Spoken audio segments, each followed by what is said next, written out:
Bem, nós vamos agora falar sobre a palavra de Deus. Eu vou ler hoje o Salmo 90, vou ler todo esse salmo e vamos refletir sobre alguns dos assuntos que aparecem nesse salmo, não propriamente todo o seu conteúdo.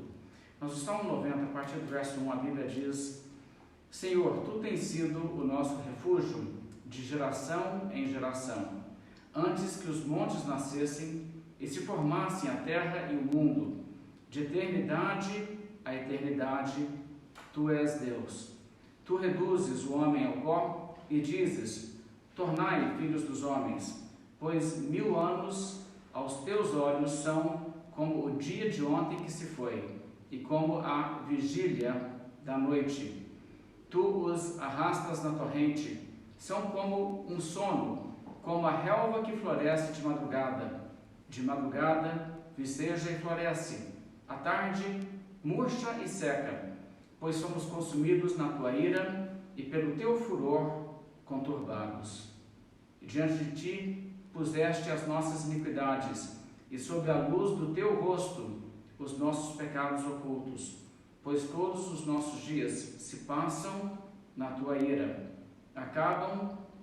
Acabam-se os nossos anos como um breve pensamento. Os dias de nossa vida sobem a 70 anos, ou havendo vigor a 80.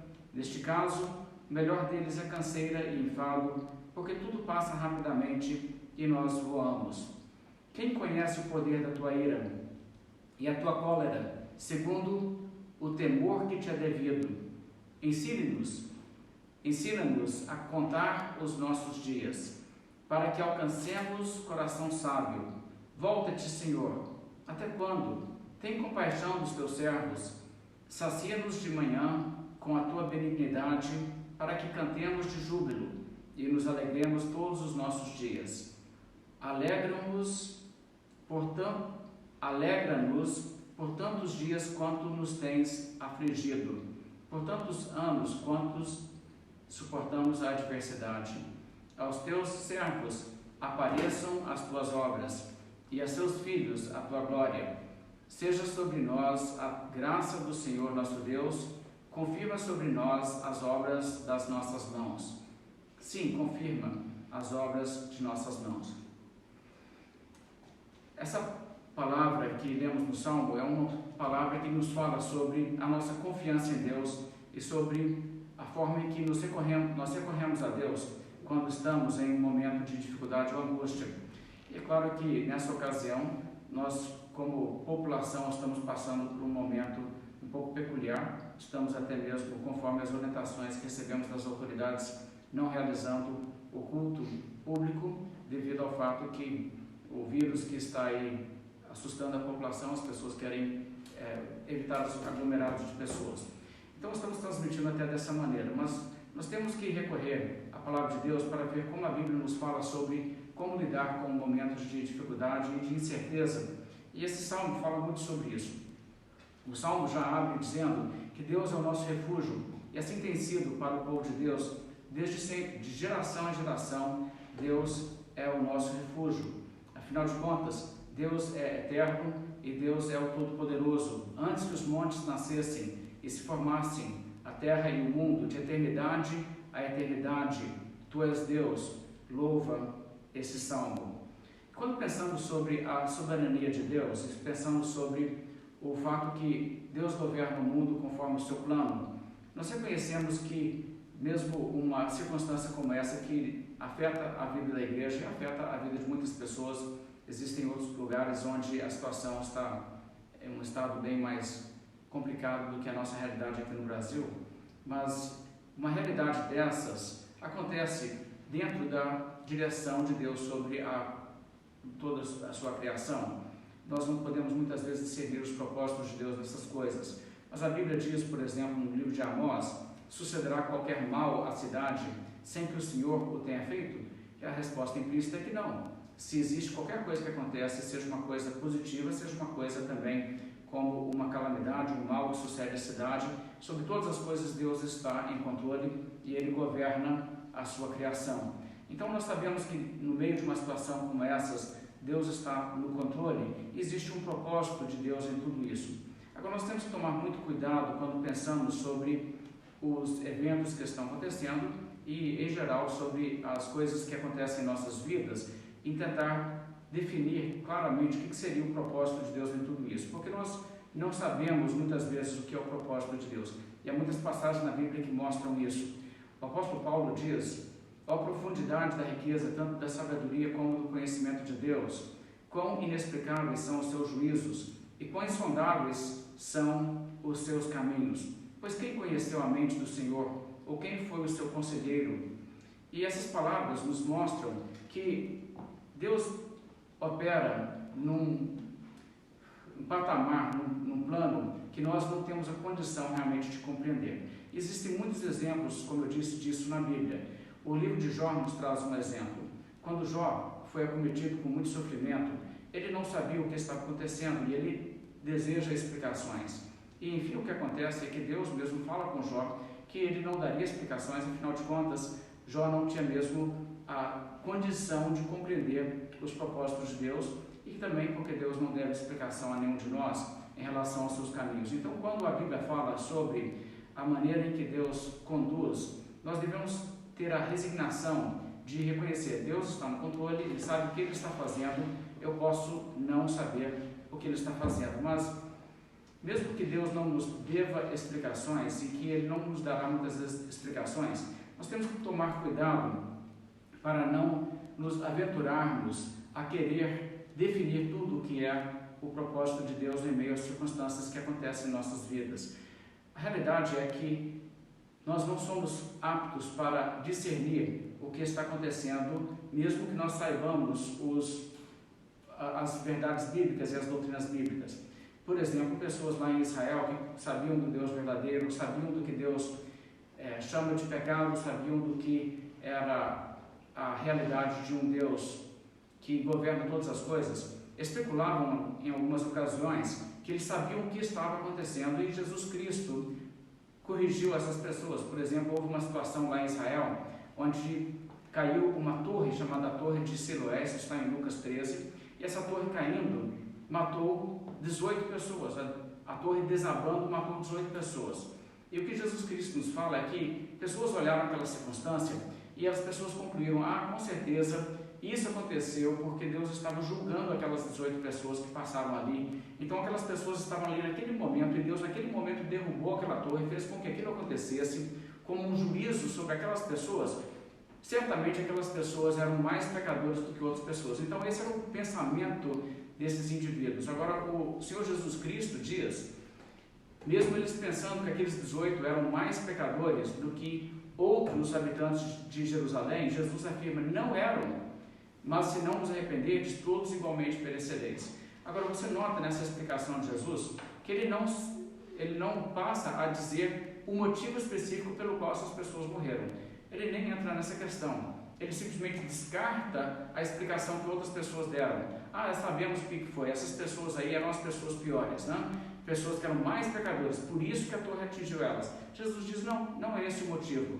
Mas Jesus, ao invés de então explicar o que foi o motivo daquilo acontecer com aquelas pessoas específicas, ele simplesmente muda o foco e diz: mas se não vos arrependerdes, todos igualmente perecereis. Ou seja, o que vocês devem se preocupar, o que é importante que vocês façam é se arrependerem dos seus pecados e reconhecerem que é necessário uma experiência real de conversão, salvação da sua alma, porque é com isso que você deve estar se preocupando. Então a mensagem da palavra de Deus nos direciona nessa direção e não na direção de simplesmente querer dar uma explicação para tudo que acontece neste mundo. Outro exemplo disso também nos encontramos em João capítulo 9, quando os próprios discípulos de Jesus se chegaram a Cristo e perguntaram: mestre, quem pecou, este ou seus pais, para que nascesse cego? Então você vê ali uma situação em que havia uma pessoa cega de nascença, e dentro da lógica do pensamento que essas pessoas tinham, que se acontece alguma desventura, é que houve alguma pessoa culpada, alguém fez assim, alguma coisa de errado, então Deus está castigando aquela pessoa. Eles então explicariam: uma pessoa que sofreu um acidente e ficou cega, eles diriam: com certeza ele pecou, ele fez alguma coisa, então Deus o castigou.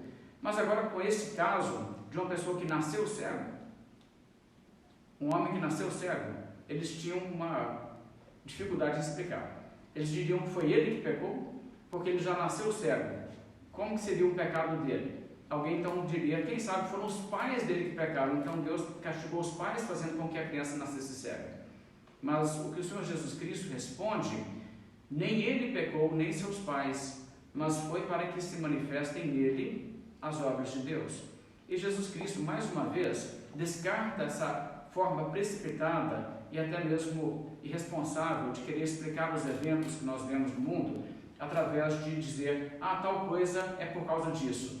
E Jesus Cristo diz, não, Deus tem um propósito, o propósito de Deus nisso é que Ele manifestaria a sua glória nessa vida. Então, o que o Senhor Jesus Cristo mais uma vez nos mostra é que é muito precário e, na verdade, uma coisa que nunca devemos fazer, tentar atribuir motivos para o que Deus está fazendo quando nós não temos uma revelação específica, clara de Deus que diz, é isso que está acontecendo por esse motivo e Deus assim nos revelou. Falando novamente sobre o livro de Jó, como eu disse, o sofrimento que Jó experimentou, Jó mesmo sentia que ele desejava saber os motivos pelo qual ele estava sofrendo aquelas coisas. Mas Deus não lhe declarou os motivos. E, no entanto, você sabe muito bem que a maior parte do livro de Jó é uma narrativa do diálogo entre Jó e seus amigos. E os amigos de Jó tiveram bastante coragem e ousadia para falar com Jó o motivo do seu sofrimento. E, de fato, o que eles fizeram foi acusá-lo de ter pecados ocultos, pecados escondidos, de ser uma pessoa que estava vivendo de uma forma hipócrita. Então, declararam para Jó, isso é o juízo de Deus, é um castigo de Deus na vida de vocês por conta disso aí. E o que a Bíblia nos mostra no final do livro, no capítulo 42, eu vou ler a partir do verso 7, no capítulo 42 de Jó, é que Deus não aprovou essa avaliação e essa tentativa de dar explicações que eles trouxeram. Então, Jó 42, verso 7, a Bíblia diz, tendo o Senhor falado essas palavras a Jó, disse o Senhor a Elifaz, o temanita, a minha ira se acendeu contra ti e contra os teus 2 amigos, porque não dissestes de mim o que era reto, como o meu servo Jó. Tomai, pois, 7 novilhos, 7 carneiros, e ide ao meu servo Jó, e oferecei holocaustos por vós. O meu servo Jó orará por vós, porque dele aceitarei a intercessão, para que eu não vos trate segundo a vossa loucura, porque vós não dissestes de mim o que era reto, como o meu servo Jó. Então foram Elifaz, o temanita, e Bildade, o suíta, e Zofar, o naamatita, e fizeram como o Senhor lhes ordenara, e o Senhor aceitou a oração de Jó. Agora, essa passagem ela é muito interessante, é muito pertinente ao que estamos dizendo. Primeiramente, essas pessoas que acreditavam nessa doutrina, basicamente uma espécie de doutrina da prosperidade, né? Se você está fazendo a coisa certa, Deus vai te abençoar e nada de ruim pode acontecer na sua vida, você terá a proteção de Deus. Se está acontecendo coisa errada na sua vida, olha que é pecado, alguma coisa está errada na sua vida. E é com essa forma de falar, e até mesmo acusando Jó, e pressionando Jó, que ele confessasse, que ele se arrependesse, porque certamente eles dizem, Deus não é injusto, Jó, se você está sofrendo, então é porque você, alguma coisa fez e você está colhendo isso aí. Dessa forma, o Senhor Deus disse que provocou a sua ira se acendeu contra eles, porque eles não falavam de Deus o que é reto.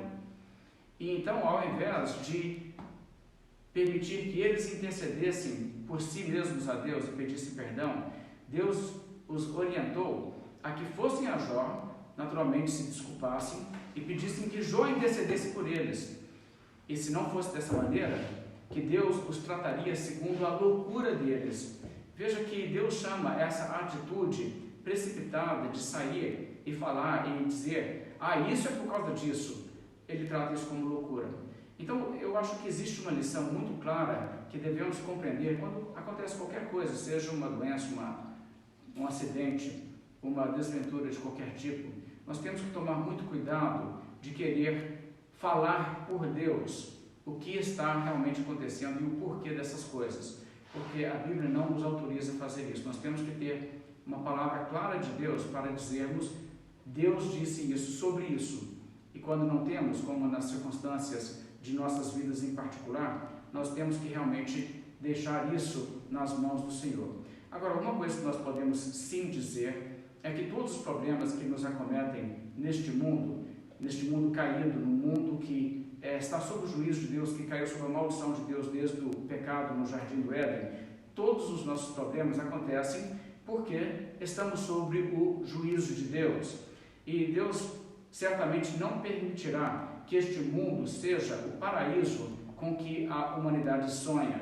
Você sabe que as pessoas gostariam de um mundo perfeito, não um mundo perfeito no sentido de um mundo sem pecado, mas um mundo perfeito no sentido de um mundo sem consequências do pecado, um mundo sem o juízo de Deus pelo pecado e um mundo sem os problemas que são fruto do pecado.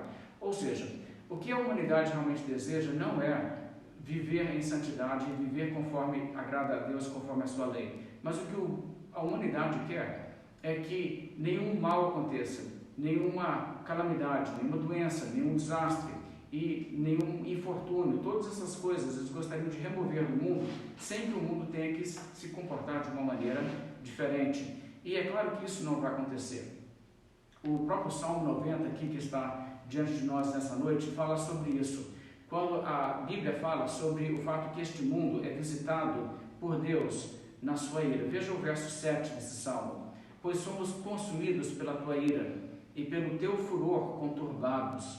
Diante de ti puseste as nossas iniquidades e sob a luz do teu rosto os nossos pecados ocultos. Pois todos os nossos dias se passam na tua ira. Acabam-se os nossos anos como um breve pensamento. Os dias de nossa vida sobem a 70 anos ou em havendo vigor a 80. Neste caso, o melhor deles é canseiro e enfado, porque tudo passa rapidamente e nós voamos. Quem conhece o poder da tua ira e a tua cólera segundo o temor que te é devido?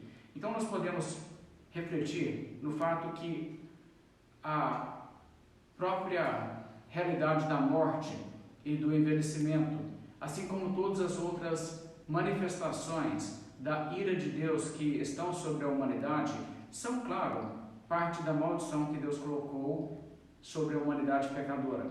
Agora, isso não quer dizer que as coisas vêm em maior ou menor medida proporcionalmente aos nossos pecados individuais, porque não é assim desse mundo. O acerto de contas, onde Deus fará justiça, é para o dia do juízo. Mas nós sabemos que, mesmo assim, existe uma realidade de adversidade e uma vida dura para as pessoas. E a tristeza de lidar com todos os conflitos que essa vida experimenta, devido ao fato que estamos num mundo amaldiçoado por Deus. E então isso atinge todos nós, de alguma forma. E todos nós estamos debaixo da ira de Deus nesse sentido. E quando Moisés escreve esse Salmo 90 escrito por Moisés, ele escreve esse salmo refletindo mesmo sobre a sua própria pessoa incluída nesse caso. Ele não diz as pessoas ímpias estão debaixo da ira de Deus, ele diz, pois somos consumidos pela tua ira e pelo teu furor conturbados. Ele inclui o povo de Deus e é uma realidade que todos nós passamos. Então essas coisas vão realmente acontecer nessa vida. É claro que isso é consequência do pecado, isso é o juízo de Deus sobre o pecado, mas não o juízo necessariamente direcionado a uma pessoa. Agora vamos pensar um pouco sobre algumas lições que nós devemos aprender desse salmo e também da realidade que nós estamos vivendo hoje. Quando o verso 12 do Salmo 90 diz, ensina-nos a contar os nossos dias para que alcancemos coração sábio, a Bíblia está nos falando que devemos refletir sobre o quanto é passageiro essa vida. E se nós refletirmos sobre isso, pensaremos sobre duas coisas especificamente. Primeiramente, saberemos que se nossa vida é tão curta e tão passageira, devemos focar a eternidade como de importância muito maior, na verdade infinitamente maior. Até mesmo as dificuldades, as dores dessa vida, o apóstolo Paulo nos diz, não devemos ver essas coisas como se fossem tão importantes assim, porque a Bíblia diz que nossa breve e momentânea tribulação, que é passageira, né, momentânea nesse sentido, produz para nós eterno peso de glória que é acima de qualquer comparação. Quando estamos servindo a Cristo neste mundo, mesmo que lutemos e enfrentemos adversidades, nós também estamos no serviço de Deus, sendo abençoados de poder colaborar com a obra tão importante do Senhor Deus, de compartilhar o Evangelho de Cristo, de construir a Igreja de Deus e de adorar a Deus e ser luz neste mundo. E nesse sentido, mesmo que sejamos pessoas que sofrem nessa realidade, nós temos o benefício de existir debaixo dessa gloriosa bênção de Deus, e à medida em que servimos a Deus, temos também a... Oi? A internet está fraca, eles não estão conseguindo ouvir. Está travado para eles. O que eu posso fazer é continuar, não? Não, eles não vão ver. Como que você sabe? Porque falaram... Não, veria, eu vou falar, você não interrompe mais. Okay. Então nós temos essa percepção de que a nossa vida é uma vida que Deus abençoa, mesmo que estejamos sofrendo. Nós podemos sofrer neste mundo e, ao mesmo tempo em que passamos por breve e momentânea tribulação, ter uma vida que está sendo abençoada por Deus. Então nós não dependemos de olhar as nossas circunstâncias em um momento para dizer se estamos abençoados por Deus ou não. O fato de existir para a glória de Deus e servir para a causa de Cristo é também uma bênção, e é uma bênção de peso eterno. Agora, o momento que estamos vivendo também com essa pandemia e a preocupação que tanta gente tem sobre isso, revela algumas coisas e traz algumas coisas à tona que devemos refletir e devemos pensar sobre o que é a natureza da fé. Uma coisa que você vai perceber é que existem pessoas que estão até mesmo trazendo um discurso sobre esse assunto que diz que se nós temos fé, nós não faremos coisas. Se nós temos fé, nós não faremos coisas que são tidas como preventivas ou precaução. Eu acho que isso é uma coisa muito perigosa de se fazer. Isso é um entendimento errado de fé e nós devemos então refletir um pouco sobre isso. Vocês talvez tenham visto a notícia que existe uma igreja, na verdade uma seita, né, na Coreia do Sul, que tem um número grande de seguidores, algumas centenas de milhares de seguidores, e essa igreja, por causa da sua conduta, como ela tem agido, ela provocou o coronavírus se espalhar mais pelo país. Hoje eles calculam, na verdade, essa informação já está um pouco datada, já tem alguns dias, mas a reportagem que eu li estava dizendo que na Coreia do Sul eles têm 4.335 casos confirmados, sendo que 3.081 dessas pessoas que estão confirmadas eram dessa determinada igreja. Agora, eu não vou entrar nos detalhes sobre isso, mas parte do problema foi causado pela doutrina ensinada nessa igreja de que doença é pecado, então uma negação de doença, mesmo com sintomas e coisas desse tipo. Então, às vezes, essas pessoas têm uma percepção de que se eu tenho fé, o que eu estou fazendo eu vou declarar e eu vou dizer, não está acontecendo comigo e não pode acontecer comigo, que eu sou uma pessoa de fé. E acaba que isso desmascara o erro disso, mas há um preço muito alto, e essa igreja especificamente, a liderança da igreja está sendo iniciada pelas autoridades da cidade lá na Coreia do Sul como criminosos, por causa da forma em que eles lidaram com as informações e não colaboraram com as medidas recomendadas pelo Estado para conter a doença. E eu acho que isso então é uma lição para todos nós. Existe uma necessidade de colaborar com as autoridades e agir com prudência. Não é uma questão de falta de fé, é uma questão de responsabilidade. Agora vamos então entender o que é essa questão da fé e a responsabilidade. Vamos pensar sobre a questão da fé propriamente. Fé é crer na palavra de Deus. Agora, quando Deus especificamente diz para uma pessoa, você deve fazer assim, agir desta maneira, então a pessoa prossegue e age dessa maneira, isso é fé. Vamos dar um exemplo.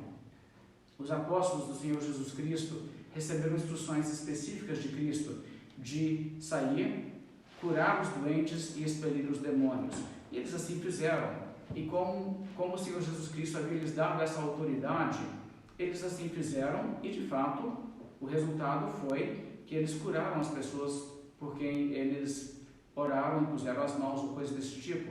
E essas pessoas foram curadas. E a Bíblia é muito clara de que eles tiveram sucesso de 100% em cada caso, porque o Senhor Deus havia lhes dado essa autoridade para curar. Agora, outras pessoas que não receberam a mesma autoridade também tentaram agir da mesma maneira, até mesmo em nome de Jesus. Vocês vão se lembrar como o livro de Atos nos narra sobre alguns judeus que eram exorcistas, tentaram expulsar demônios usando o nome de Jesus, sendo que eles mesmos não eram cristãos e eles não haviam recebido também autorização para agir daquela maneira. Deus não havia lhes dado essa autoridade e, na verdade, foi um grande fiasco. A pessoa endemoniada lhes deu uma surra.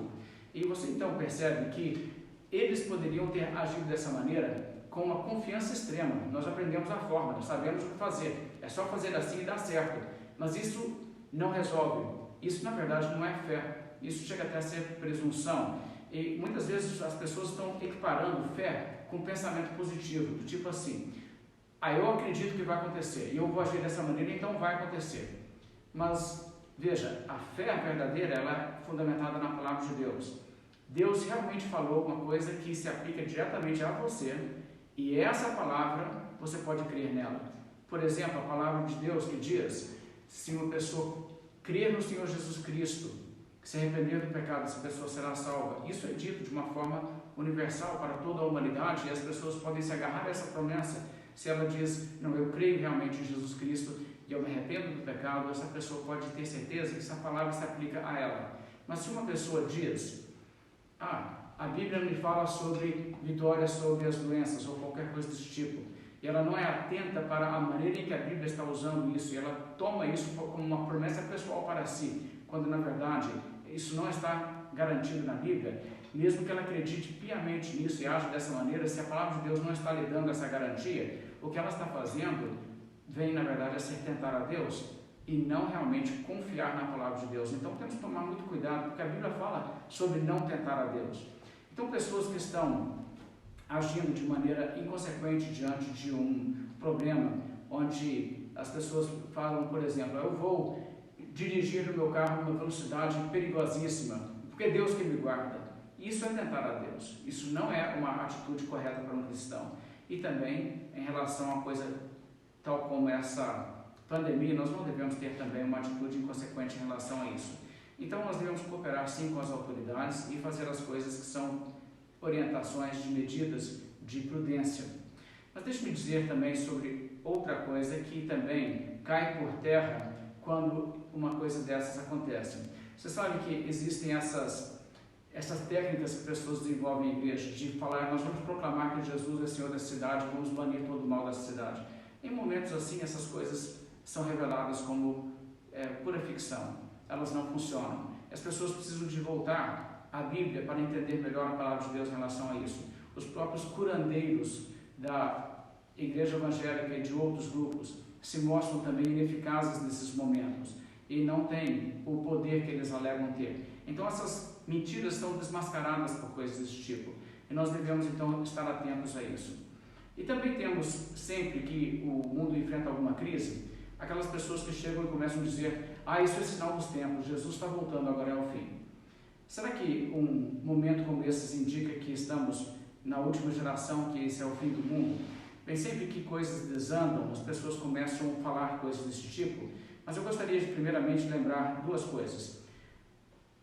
A crise que estamos enfrentando não é realmente uma das piores crises da história da humanidade. Já houveram momentos onde a devastação e o perigo era muito, muito maior, tanto como guerras que duraram longos anos e ceifaram milhares de vidas, e nós também sabemos de momentos onde próprias epidemias fizeram estragos muito mais graves do que tudo indica que esse vírus tem condição de fazer. Então nós não devemos olhar isso, porque devemos aprender as lições da história, que sempre que houver coisas assim, se você ler, por exemplo, sobre os eventos do 10º século, como havia doenças e guerras na Europa, o que se espalhou entre as pessoas que acreditavam que o cristianismo é a religião verdadeira era a crença de que eles certamente estavam nos últimos dias, porque afinal de contas as condições, as adversidades, as invasões de vários lados, os magiares, os vikings e outros ataques estavam acontecendo, e além disso havia mortandade por causa de pestes e tudo mais. As pessoas se convenceram de que certamente eles estavam vivendo nos últimos dias, e no entanto aqui estamos nós mais de 1000 anos depois disso, e isso não provou nada. E existem outras coisas assim, você sabe da peste bubônica, a peste negra, como ela também fez com que 1/3 da população da Europa morresse. Pessoas ali estavam convencidas de que certamente eles estavam vivendo o cenário do fim do mundo. E então essas coisas não são indicações. Se voltamos à Bíblia, nós veremos isso claramente. Eu vou ler um pouco sobre o que o Senhor Jesus Cristo disse em Mateus 24, porque é sempre o texto que é citado quando pessoas começam a falar sobre essa realidade de que estão acontecendo epidemias, estão acontecendo desastres naturais, e as pessoas então citam essa passagem. Em Mateus 24, verso 3, a Bíblia diz que no Monte das Oliveiras achava-se Jesus sentado quando se aproximaram dele os discípulos em particular e lhe pediram: dize-nos quando sucederão essas coisas e que sinal haverá da tua vinda e da consumação do século. Agora, a pergunta deles então está ligando a vinda de Cristo à sua volta e também a consumação do século, o fim do mundo e tal. E eles então perguntam a Jesus sobre isso: quando sucederão essas coisas? A resposta de Jesus é muito interessante. O verso 4 de Mateus 24 diz: ele lhes respondeu: vede que ninguém vos engane, porque virão muitos em meu nome dizendo eu sou Cristo, e enganarão a muitos, e certamente ouvireis falar de guerras e rumores de guerras. Vede que não vos assusteis, porque é necessário assim acontecer, mas ainda não é o fim.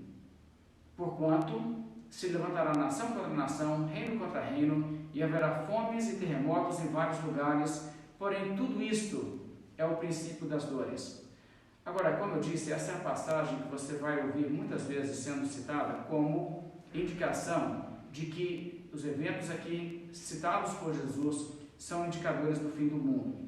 As pessoas dizem: a Bíblia fala sobre essas coisas, guerras, rumores de guerras, e ele fala também sobre terremotos, fomes em vários lugares e coisas desse tipo. E as pessoas dizem: essas coisas são o princípio das dores. E então as pessoas muitas vezes levam essa declaração como se fosse assim: estamos então prestes a ver a consumação, porque isso já é o início do fim.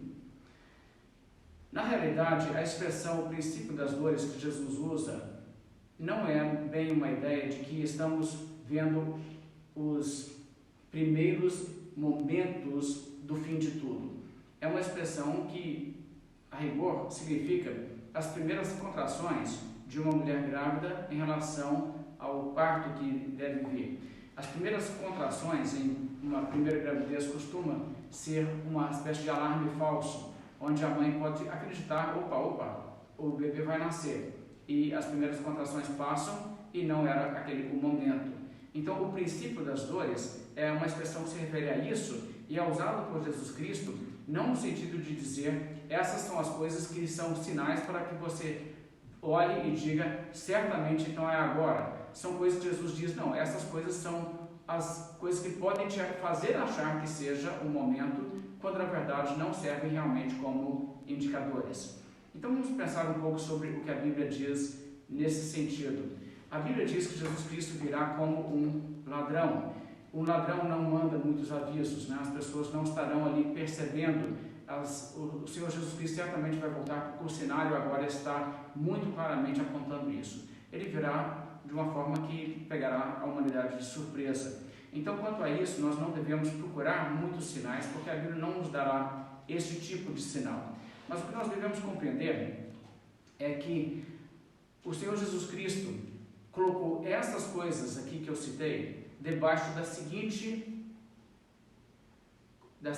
introdução: vede que ninguém vos engane. Ou seja, essas coisas as pessoas vão talvez apontar e dizer: está vendo? Isso significa tal coisa. Mas Jesus Cristo se apressa em dizer: não, vocês vão ouvir falar de guerras, rumores de guerras, não vos assusteis, porque é necessário assim acontecer, mas ainda não é o fim. E o que Jesus Cristo claramente disse é que esse é o tipo de coisa que você não deve apontar como um indicador de que o fim do mundo se aproxima, que Jesus Cristo está chegando. Então veja só, o que as pessoas fazem é muito curioso. As pessoas pegam a própria passagem da Bíblia que diz que isso não deve ser usado para essa finalidade e usam para essa finalidade, porque as pessoas parecem que só olham o fato que Jesus citou essas coisas. Citou os terremotos e fomes e desastres dessa natureza, e as pessoas dizem: a Bíblia fala disso, a Bíblia fala disso. Sim, a Bíblia fala disso. A Bíblia fala disso como as coisas que nós não devemos pegar e dizer: isso indica o fim. Jesus diz: não vos enganeis, essas coisas vão acontecer mesmo, mas isso não é indicação do fim. Então nós temos que simplesmente lembrar que em relação à volta de Cristo, temos que estar sempre prontos, porque não sabemos quando o Senhor Jesus Cristo voltará. Pode ser hoje e pode ser daqui a muito tempo, pode ser além do nosso tempo de vida. Nós temos que estar preparados a qualquer momento, mas nós não podemos tomar essas coisas e começar a fazer nenhuma espécie de alarme em cima disso e dizer, então podemos predizer alguma coisa da volta iminente do Senhor Jesus Cristo. Então, tendo falado sobre isso, eu quero, concluir basicamente o que nós estamos falando hoje, sobre a forma em que devemos reagir diante de um quadro como esse. Primeiramente, nós devemos reagir com responsabilidade e agir de uma forma que não traga nenhuma culpa sobre a nossa própria maneira de proceder. Eu já falei um pouco sobre isso, então só quero reforçar o fato que tudo aquilo que for necessário que façamos, venhamos a fazer conforme as orientações que recebemos. Agora, eu creio que também isso pode gerar uma ansiedade muito grande nas pessoas. Então, nós temos que confiar no Senhor. Eu quero lembrar as palavras do Senhor Jesus Cristo, que nos fala sobre como nossas vidas estão na mão de Deus, até como os animais também, os passarinhos estão nas mãos de Deus, e nós podemos confiar no Senhor e na sua bondade em todo o tempo. O Senhor Jesus Cristo disse em Mateus capítulo 6, lendo a partir do verso 25, por isso vos digo, não andeis ansiosos pela vossa vida, quanto ao que haveis de comer ou beber, nem pelo vosso corpo, quanto ao que haveis de vestir. Não é a vida mais do que o alimento, e o corpo mais do que as vestes? Observai as aves do céu, não semeiam, nem colhem, nem ajuntam em celeiros, contudo o vosso Pai Celeste as sustenta. Porventura não valeis vós muito mais do que as aves? Qual de vós, por ansioso que esteja, pode acrescentar um côvado ao curso de sua vida? E por que andais ansiosos quanto ao vestuário? Considerai como crescem os lírios no campo. Eles não trabalham, nem fiam. Eu, contudo, vos afirmo que nem Salomão, em toda a sua glória, se vestiu como qualquer um deles. Ora, se Deus assim veste a erva do campo, que hoje existe e amanhã lançada no forno, quanto mais a vós outros, homens de pequena fé. Portanto, não vos inquieteis dizendo que comeremos, ou que beberemos, ou com que nos vestiremos, porque os gentios é que se preocupam com todas essas coisas. Pois vosso Pai Celeste sabe que necessitais de todas elas. Buscai, pois, em primeiro lugar o seu reino e a sua justiça, e todas estas coisas vos serão acrescentadas. Portanto, não vos inquieteis com o dia de amanhã, pois o amanhã trará os seus cuidados, basta ao dia o seu próprio mal. O Senhor Jesus Cristo aqui fala uma coisa que se aplica em todas as áreas da nossa vida e em relação a todas as nossas preocupações. Eu sei que certamente as medidas que estão sendo tomadas aí para tentar conter o vírus de se espalhar vão afetar pessoas economicamente, vão afetar pessoas em muitas áreas de sua vida.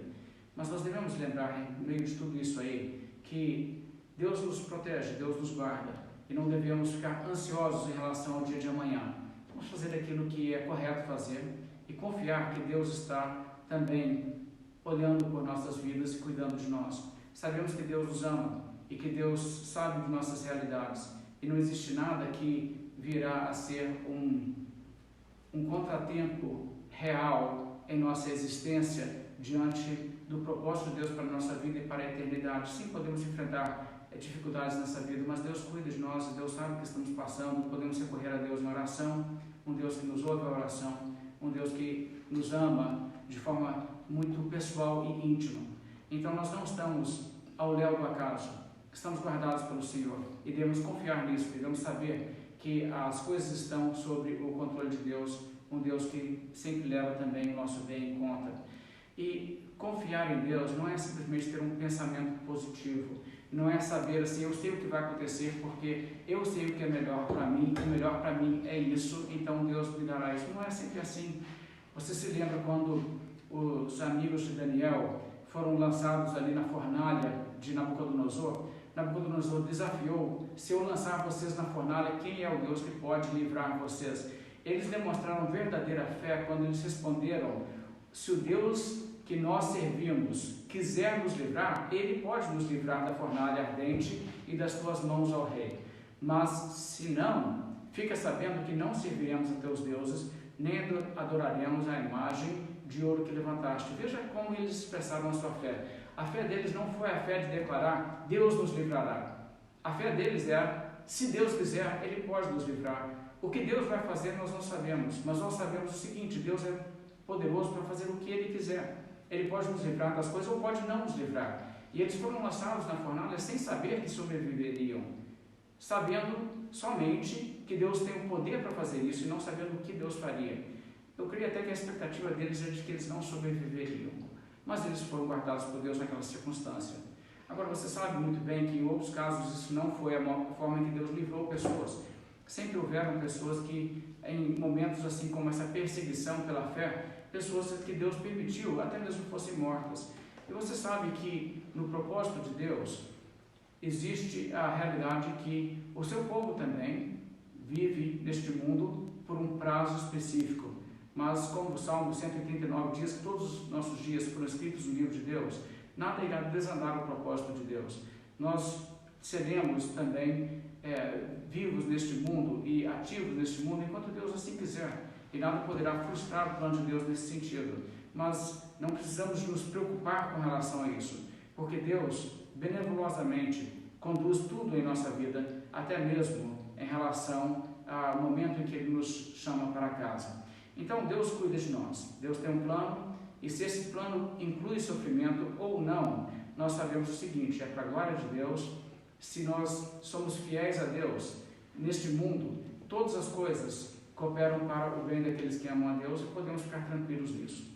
Gosto muito do hino que diz: não sei o que de mal ou bem é destinado a mim, se maus ou alguns dias vêm até da vida ao fim, mas eu sei em quem tenho crido, estou bem certo que é poderoso para guardar o meu tesouro até o dia final. Você conhece esse hino? É um hino que fala sobre a nossa confiança. O que Deus tem projetado e os caminhos pelos quais Ele nos levará, nós não sabemos. Mas sabemos que mesmo no vale da sombra da morte, o Senhor Deus está presente com o seu povo. Então isso deve nos confortar de uma maneira que não devemos nos assustar com coisas desse tipo. Você sabe que muitas pessoas estão realmente entrando até mesmo em uma espécie de pânico. Isso não é uma reação que é necessária para o povo de Deus. Nós temos uma forma de reagir que é diferente do que o mundo, porque nós temos uma confiança em um Deus que todas as coisas conduz conforme um plano maravilhoso, um plano que é um plano que pensa também no nosso bem-estar. Então vamos viver isso e vamos ser luz no mundo nesse momento, vamos transmitir para as pessoas uma confiança positiva de Deus e vamos aproveitar também essa oportunidade para falar com pessoas de Cristo que precisam da salvação, porque algumas pessoas estão nesse momento reconhecendo a fragilidade da vida. As pessoas estão vendo que elas não têm o controle sobre muitas coisas que o ser humano acha que tem sob o seu controle. Então é um momento também que Deus pode abrir portas para falarmos de Cristo, e vamos aproveitar nesse sentido. As pessoas precisam do perdão de Deus, e as pessoas precisam da certeza da salvação, e vamos levar a mensagem de que existe salvação em Jesus Cristo para as pessoas. Talvez você está pensando: o que eu vou fazer com o tempo que agora eu vou ter? Se eu ficar limitado, eu não vou poder realizar as minhas atividades típicas. Eu vou estar nessa situação, com certeza, eu creio que outras pessoas também. Acho que nós todos podemos achar coisas produtivas para fazer. Algumas dicas que eu gostaria de trazer é que você não deixe de usar o seu tempo de forma produtiva.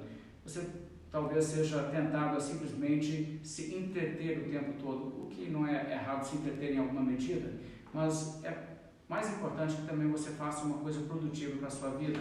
Então, se você tem mais tempo nesses dias, leia mais a Bíblia, estude a Palavra de Deus, tome um livro específico para estudar e estude, analise aquele livro, leia bons livros cristãos também que podem edificar e podem te abençoar nesse sentido. Ouça também mensagens da Palavra de Deus, e existe muito material que você tem acesso. Você sabe que na internet existe muito material que é útil e proveitoso, até mesmo mensagens da nossa igreja. Eu tenho colocado na internet coisas que, com certeza, muitos que são da igreja não tiveram a oportunidade de ouvir, talvez porque vocês estão na igreja mais recentemente do que esse material foi gravado, ou talvez porque vocês não tiveram a oportunidade de estar presentes em determinado momento, em determinado culto. Então, faça proveito dessas coisas e faça também com que isso seja um tempo de crescer espiritualmente. Nós, muitas vezes, temos uma correria no dia a dia que não permite que nosso tempo devocional seja talvez tão produtivo.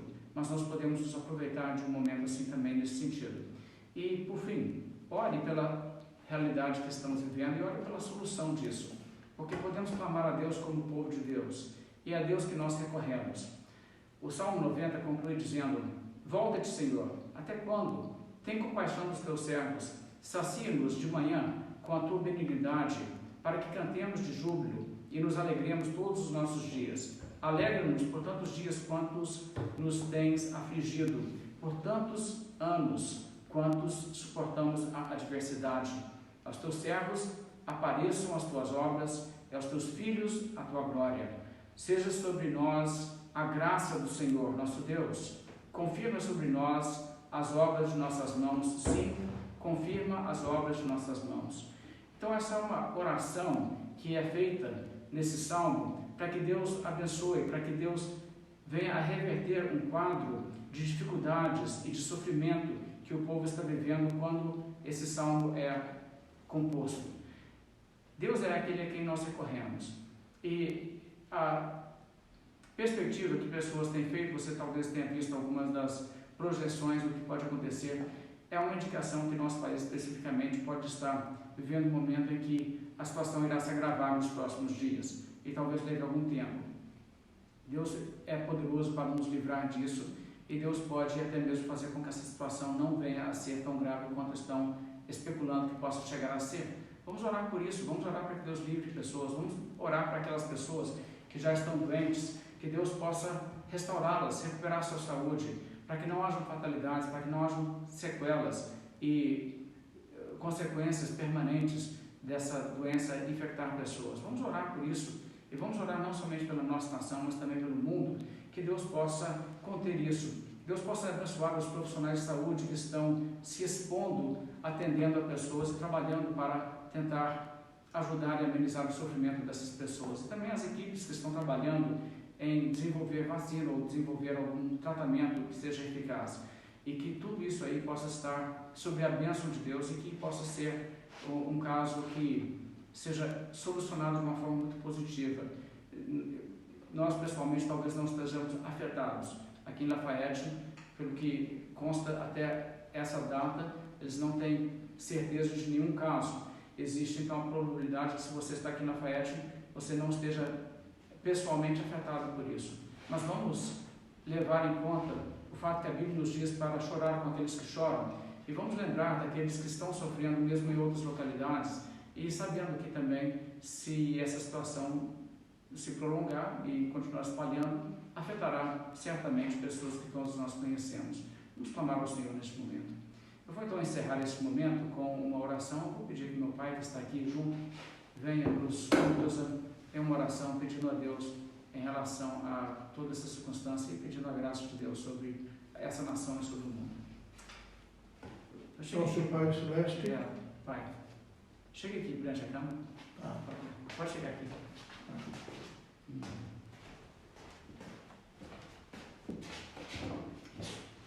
Oremos.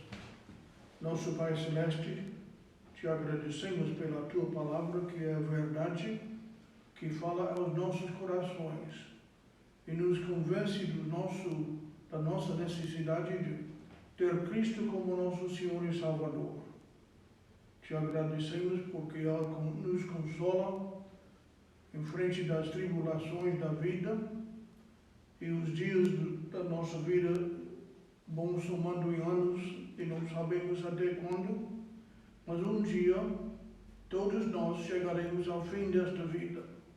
Portanto, pedimos que a tua palavra possa operar e levar as pessoas que ouviram a tua palavra a tomar uma atitude ao lado de Cristo, arrependendo-se dos pecados e confiando no Senhor Jesus Cristo somente, se entregando a Ele.